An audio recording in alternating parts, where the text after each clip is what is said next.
Nous avons d'abord voté le compte administratif, c'est-à-dire le budget de l'année 2012 tel qu'il a été exécuté réellement. Il révèle, comme c'était prévu, un excédent d'exécution, ce qui montre une bonne santé financière de la ville et de la part de mon équipe, il faut bien le dire, une bonne gestion. Un budget en excédent, l'État et les États européens aimeraient bien en avoir des comme ça. Ensuite, on a voté le budget d'avenir, celui pour l'année 2013. Celui-ci est caractérisé par quelques points essentiels. Un, nous allons beaucoup investir. Au total, en comptant le budget principal et les budgets annexes, nous allons investir plus de 17 millions d'euros.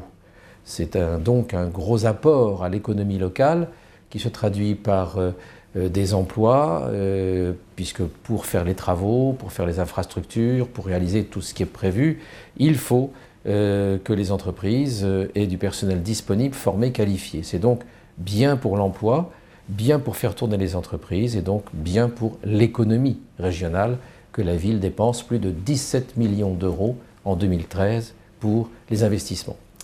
Ensuite, il se caractérise, et les Déodatiens vont en être contents une fois de plus, cela fait 16 exercices, je dis bien 16 années, au cours desquelles nous n'avons pas augmenté les taux d'imposition. Cette année encore, en 2013, les taux d'imposition ne sont pas augmentés. Ce qui ne veut pas dire que la masse des impôts ne va pas évoluer. J'entends l'opposition dire que depuis X années, ça a été multiplié par tant, etc. Oui, parce que le Parlement vote souvent une petite marge d'augmentation des impôts, de la base des impôts. La base, c'est la valeur d'un appartement, par exemple, ou d'une maison, et on multiplie ça par un taux. Nous n'avons pas d'action sur la base. Par contre, c'est nous qui votons les taux. Les taux d'imposition, le pourcentage d'imposition que l'on multiplie par la base, n'ont pas augmenté et n'augmenteront pas en 2013. C'est donc une bonne idée, plus 0% de taux d'imposition pour les Déodatiens. Ensuite, troisième point, nous procédons à la poursuite du remboursement des emprunts en capital, c'est-à-dire des emprunts qui ont financé des investissements pour l'eau, l'assainissement, le sport, la culture, les bâtiments administratifs, les routes, les équipements collectifs, l'entretien de tous ces équipements que possède toute commune qui veut servir ses habitants. C'est notre cas. Et là, c'est important aussi, rembourser pour la première fois depuis 1945 autant d'emprunts en capital, 2,4 millions d'euros de remboursement, c'est nous placer dans une perspective de rigueur budgétaire, de bonne gestion financière et de maîtrise de l'endettement. Là encore, si les États européens, aujourd'hui dans la crise, faisaient comme nous, il n'y aurait pas ce qu'on entend tous les jours à la radio, à la télé, c'est-à-dire il n'y aurait pas cette crise.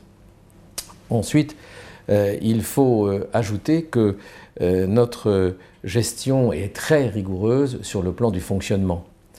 On entend souvent des critiques objectivement mal fondées, pour ne pas dire intellectuellement malhonnêtes. La gestion rigoureuse des dépenses de fonctionnement, ce que parfois, avec beaucoup de guillemets, on appelle le train de vie de la ville, elle est vraiment remarquable. Nos dépenses de fonctionnement augmenteront de moins de 1%. Et cela, sur le budget principal. Et cela est vraiment une bonne gestion. Il faut se convaincre que nous faisons partout des économies. Nous faisons partout attention à la dépense pour ne pas gâcher, pour ne pas gaspiller. Et cela est d'autant plus important que partout, les Déodatiennes et Déodatiens, comme les Françaises et les Français, comme les Européens, souffrent de la situation de crise économique.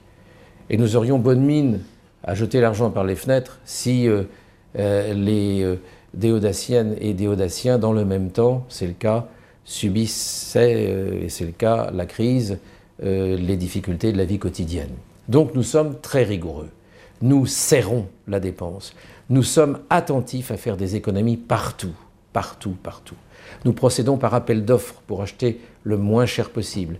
Nous procédons par réduction, suppression des dépenses inutiles, réduction des dépenses que l'on peut réduire. Nous sommes vraiment, je crois, dans une logique de tenue très serrée des comptes. Si je compare d'ailleurs la situation fiscale, financière et budgétaire à celle d'une autre ville moyenne, adhérente d'ailleurs de la Fédération des villes moyennes de France dont je suis le président, la ville d'Épinal, eh bien nous voyons que pour les impôts pesant sur les ménages, je pense à la taxe d'habitation, notre cité demande moins aux Déodatiens. Les taux d'imposition de la taxe d'habitation à Saint-Dié-des-Vosges sont inférieurs aux taux de la taxe d'habitation et de l'intercommunalité d'Épinal. Les taux qui pèsent sur les propriétaires d'appartements, de maisons, d'aménagements, foncier bâti, c'est ce qui s'appelle techniquement le foncier bâti, sont inférieurs très nettement à Saint-Dié-des-Vosges à ce qu'ils sont à Épinal. Et donc nous réussissons, c'est ma conclusion, à investir beaucoup, à rembourser beaucoup des emprunts antérieurs qui ont été investis dans du dur, dans du solide, dans du vrai, dans du capital qui sert au service public de notre ville. Et puis, nous ne demandons pas d'efforts fiscaux supplémentaires aux Déodatiens, et cela pour le 16e exercice, la 16e année que nous n'augmentons pas les taux d'imposition votés par le conseil municipal. Pour nous résumer, une gestion rigoureuse, une gestion attentive aux économies, mais une gestion dynamique, car il faut préparer l'avenir. Il faut préparer par l'investissement, par les infrastructures, par les services publics que nous défendons dans la culture, dans le sport, dans le social, dans l'urbanisme, dans les constructions, dans les infrastructures. Il faut que le service public soit présent pour soulager la peine, les difficultés de vie des Déodatiennes et Déodatiens, et pour faire en sorte que notre ville présente un plateau, si vous voulez, pour accueillir les entreprises, pour accueillir les petites entreprises, les artisans, les commerçants, les emplois, les professions libérales. Voilà une politique qui, je crois, se tient à la mesure de nos moyens.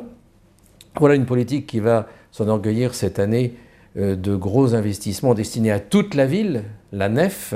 On a récupéré une ancienne usine de bonnetterie textile et on la transforme pour y mettre l'école de musique de toute la cité et pour y mettre aussi un centre pour les jeunes. Pensons aux jeunes pour qu'ils restent ici à Saint-Dié-des-Vosges.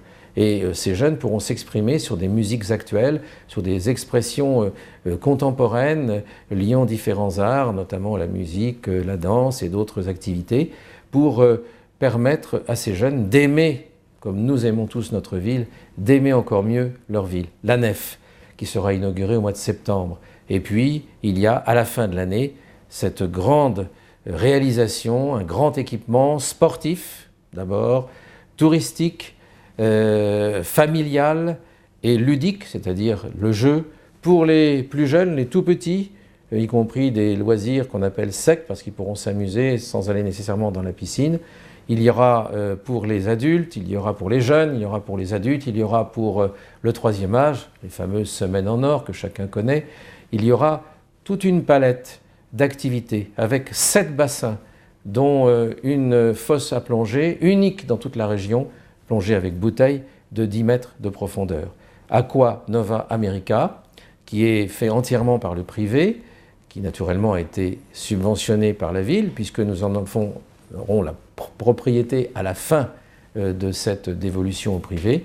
Eh bien, Aqua Nova America, c'est un investissement structurant qui fait une offre sur une sorte de plateau que l'on offre pour qu'on dise aux gens à l'extérieur, aux entreprises, aux entreprenants, aux chefs d'entreprise, aux ouvriers, aux techniciens, aux ingénieurs, à tous ceux qui ont quelque chose à apporter à la ville, vous pouvez venir ici parce qu'ici il y a des investissements qui s'offrent à vous pour que la ville soit vivante, pour qu'elle puisse vous offrir tout ce qu'il y a dans les villes de notre taille, et même mieux que celles de notre taille. Aqua Nova America sera inauguré à la fin de l'année. Et enfin, les travaux de la maison pour personnes âgées se poursuivent. C'est une maison faite par le CCAS et nous espérons beaucoup que ces 84 lits puissent demain servir encore mieux les personnes âgées. Vous voyez, nous faisons attention à tous les aspects de la vie sociale, nous faisons attention à ce que notre ville soit une ville moderne, mais aussi une ville sage et respectueuse des conditions dans lesquelles nous évoluons tous aujourd'hui et qui ne sont pas si faciles que ça. Nous sommes optimistes parce que nous avons de la volonté, nous sommes sérieux parce que nous voulons manifester l'esprit de rigueur.